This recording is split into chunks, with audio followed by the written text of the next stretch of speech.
Hi everyone and welcome back. I know it's been a couple of weeks since I've uploaded a video. Life gets in the way and I haven't been feeling well. Don't worry, it's not COVID-19. Anyway, I'm feeling better now, my winter garden is going great and my yellow ricotta continued to produce massive pods even in this cool weather. It's the last day of July and that means today is seed planting day. I've got a bit to get through, so let's get started. Here are all the seeds that I'll be starting today. The seeds in the small glass containers were collected from last season's harvest. The remainder of my seeds were purchased at local garden centres and online through eBay, the Hippie Seed Company and the Chilli Factory. Last season I used these propagators that hold 24 cells each. They did a good job, but I could only fit 2 of these under each set of grow lights. This season I'm using these larger propagation trays which fit 60 cells each. This means that in the same space I get an extra 12 cells per tray. I use the Osmocote brand of seed raising mix to start my seeds. I empty the mix in a large container and break up any large clumps.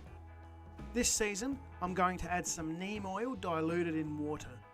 The water will give extra moisture to the mix and the neem oil should protect against fungus gnats, which were a problem last season.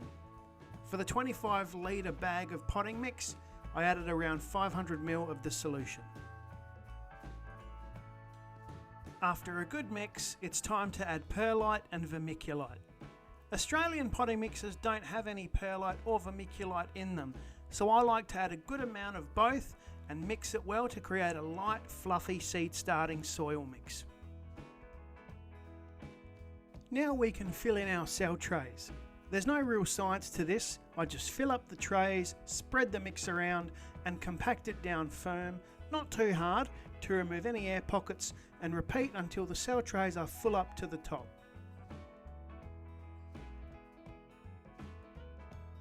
In each front left-hand corner of the trays, I have made a mark with a permanent marker which will assist in identifying chili varieties. Now that we have filled all our trays, it's time to plant the seeds. I poke a small hole no larger than 10mm depth in the potting mix with a pencil. To transfer seeds into the soil, I like to use a plastic plant label to drop them straight into the hole. I then use a pencil to backfill the hole and make sure the seed is completely covered in potting mix but not buried too deep. You want to aim for 5 to 10mm sow depth.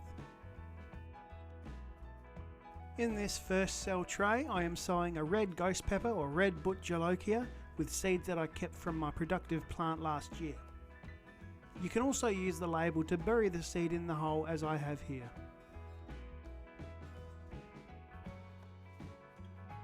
After planting 5 seeds in each cell, I wrote down the variety of chili that I had just planted and then placed the small jars and seed packets in a large container to avoid mix-ups.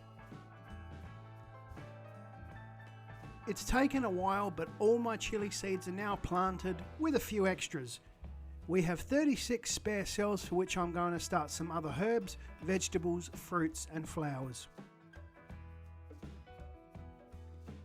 Now that both trays are complete, I'm going to add 300 ml of liquid to each tray. You'll notice it's slightly murky. That's because I used the remainder of the water mixed with neem oil. I put the end cell tray back in and then rock the whole tray from side to side to ensure water is evenly distributed. A final spray on the top to settle the soil is all that is needed. I put the lid on and transfer the trays to their new home for the next few months and activate the heat mats. Both trays are in and you'll notice I haven't covered the little black square on the end of the heat mat. This is the thermostat that needs to remain uncovered so the mats can automatically adjust the heat depending on the ambient temperature. I've put the lights on here to show you how they will look, but for now there won't be any lighting until the first seeds start to germinate, which I hope is in the next week or 2. Here's what the trays look like the next morning. As you can see, the heat mats are working and things are underway. I'll keep a close eye on them and water as required. In total, I have started 73 different varieties. all of which I hope to grow at least one plant of this season. I transposed all the varieties that I started onto an Excel template as seen here. I will print these off and keep them near the grow area so I can monitor their progress. Before I go, I want to do a quick shout out to Rob over at the 7 Pot Club channel. Please check out his videos. He inspired me to grow my hot peppers. So thank you Rob, hope you and Kat are doing well. That's all for this video. Thanks to everyone that has subscribed and supported the channel. It really means a lot. I will of course keep you updated on the progress in the coming weeks. Until then, see you same chilli time, same chilli channel.